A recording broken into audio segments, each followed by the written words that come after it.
tanong ko, mababasa ko pa sa Biblia na si Kristo umiiral na bago lalangin ng daigdig. Salamat po sa pagdalo, kapatid na Dencio. Yung tanong nyo, sinabi po yan ni Kristo mismo eh.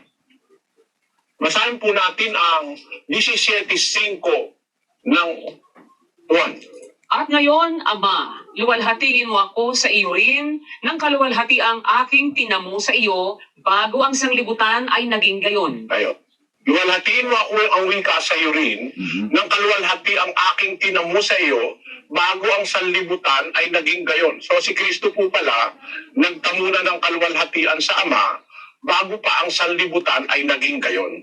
Marami pong talata sa Biblia na nagpapahiwatig ng kanyang pag-iral bago pa tayo naging tao. Basahin natin ang Juan Kapitulo 8. Ganito po ang sabi ng Panginoong Hesus sa 40. Datapwat ngayon pinagsisikapan ninyo akong patayin, na taong sa inyo'y nagsasaysay ng katotohanan, na aking narinig sa Diyos. Ito'y hindi ginawa ni Abraham. Kung siya po'y gustong patayin ng mga Hudyo na binabato siya, ay sabi ni Kristo, ngayon pinagsisikapan ninyo akong patayin, na taong sa inyo'y nagsasaysay ng katotohanan, na aking narinig sa Diyos. Ito'y hindi ginawa ni Abraham. So, meron siyang sinasabing ito'y hindi ginawa ni Abraham. Bakit sinabi niya, yung ginagawa niyo, hindi ginawa ni Abraham yan? Na nakita niyo ako, pinagsisikapan niyo akong patayin ngayon na taong sa inyo ay nagsasaysay ng katotohanan. Kasi kaya po sinabing ngayon, nagkatawan tao siya ngayon eh. Nung panahon na yon, ang ibig sabihin ni Kristo, nasa panahon siya ng pagkakatawan tao noon eh. Basahin natin ang Filipos 2:5.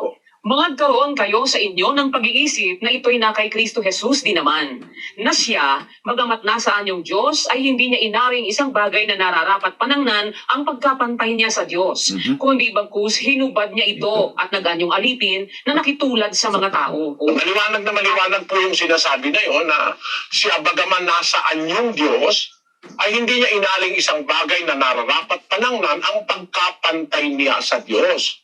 Because hinubad niya ito, nag-anyong alipin na nakitulad sa mga tao. So nakitulad siya sa mga tao. Kaya nung panahong nasa pagkakatawan tao siya, sabi niya, ngayon pinagsisikapan ninyo akong patayin na taong nagsasaysay sa inyo ng katotohanan. Ito'y hindi ginawa ni Abraham. Bakit?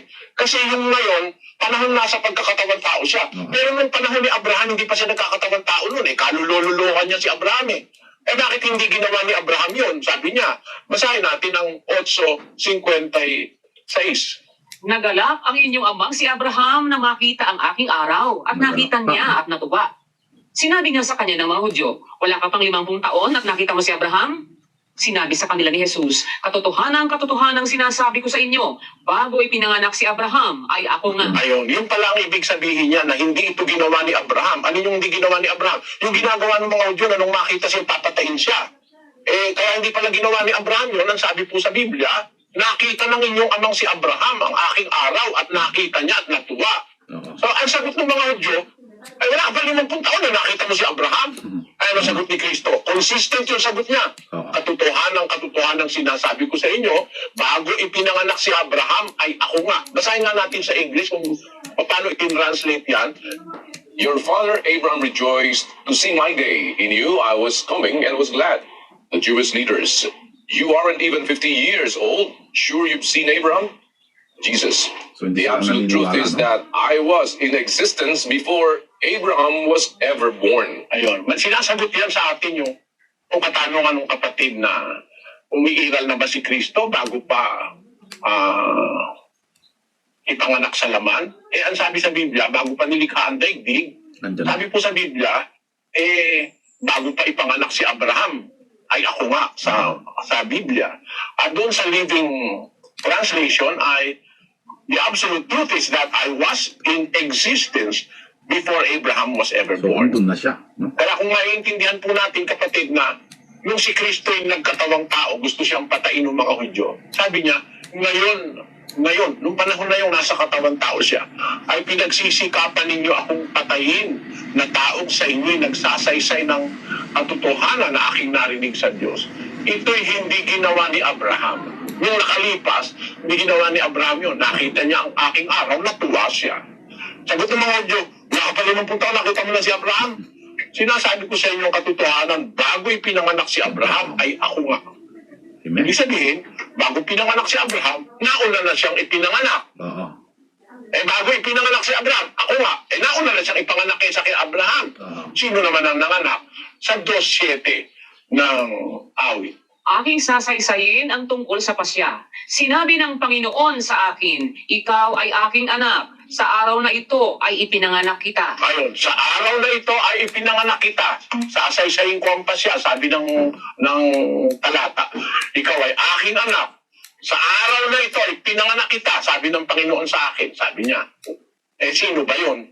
Sa 5:4 ng Hebreo. At sino man ay hindi tumatanggap sa kanyang sarili ng karangalang ito, liban na kung tawagin siya ng Diyos na gaya ni Aaron. Gayon din, si Kristo man ay hindi nagmapuri sa kanyang sarili upang maging dakilang saserdote, kundi yaong sa kanya ay nagsabi, ikaw ay aking anak, ikaw ay aking naging anak ngayon. Si Kristo pala pinagsasabihan ng, ikaw ay aking anak, ikaw ay aking ipinanganak, ikaw ay aking naging anak ngayon. Kailan po ba nangyari yan? Na ipinanganak ng Ama ang Kristo? Ang mismong Ama ang nanganak. Kailan po ba nangyari yan? 34 ng Kawikaan. Sino ang sumampa sa langit at bumaba? Sino ang pumisa ng hangin sa kanyang mga dakot? Sinong nagtari ng tubig sa kanyang kasuotan? Sinong nagtatag ng lahat ng mga wakas ng lupa? Ano ang kanyang pangalan? At ano ang pangalan ng kanyang anak kung iyong nalalaman? Bago pa pala itinatag ang lupa meron ng anak yung nagtatag ng lupa Oo. Sino ang nagtatag ng lahat ng mga wakas ng lupa? Ano ang kanyang pangalan? At ano ang pangalan ng kanyang anak kung iyong nalalaman, sabi sa Biblia. So sa panahon pa nung una, ay meron na pong tinatawag na anak ng Diyos. At yun ang sinabi ni Juan sa 1:14 ng Juan. Basahin natin. At nagkatawang tao ang berbo at tumahan sa gitna natin. At nakita namin ang kanyang kaluwalhatian. Kaluwalhatian gaya ng sabugtong ng Ama na puspos ng biyaya at katotohanan. Ayun, nakita namin ang wika ang kaluwalhatian niya, ng verbo. Gaya ng sa bugtong ng Ama. Yung bugtong ng Ama, yung ipinanganak ng Ama. Kaya nga bugtong na anak ng Diyos Kaya po nangyaring bugtong siyang anak ng Diyos.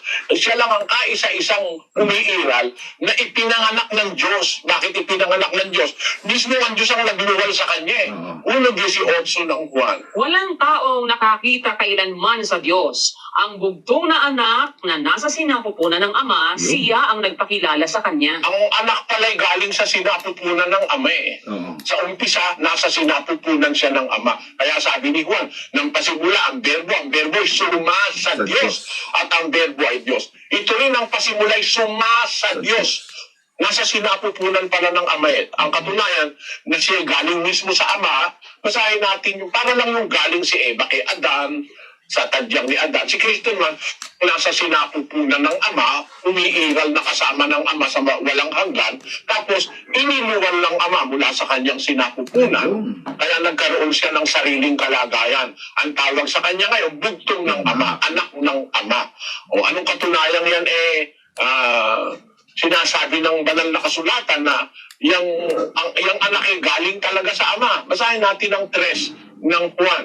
Ito po ang nakasulat. Si Jesus, sa pagkatalastas na ibinigay na ng Ama ang lahat ng mga bagay sa kanyang mga kamay, at siya'y nanggaling sa Diyos, at sa Diyos din paroroon. Ngayon, nanggaling siya sa Diyos. Hindi ba kagaya ng tao? Galing sa alabok, uuwi sa alabok. Pero ang Kristo, nanggaling ang wika siya sa Diyos din siya paroroon. Kasi ang Diyos mismo nga ang pinanggalingan niya, nanggaling siya sa sinapupunan ng Ama. Yun ay, kung naiintindihan po natin, kapatid, ang ibig sabihin, hindi pa ginagawa ang mundo, umiiral na nga siya dahil Tama. mismong galing siya sa sinapupunan ng Ama. Oo. Yun po ang sagot dun sa tanong mo, kapatid na Dencio.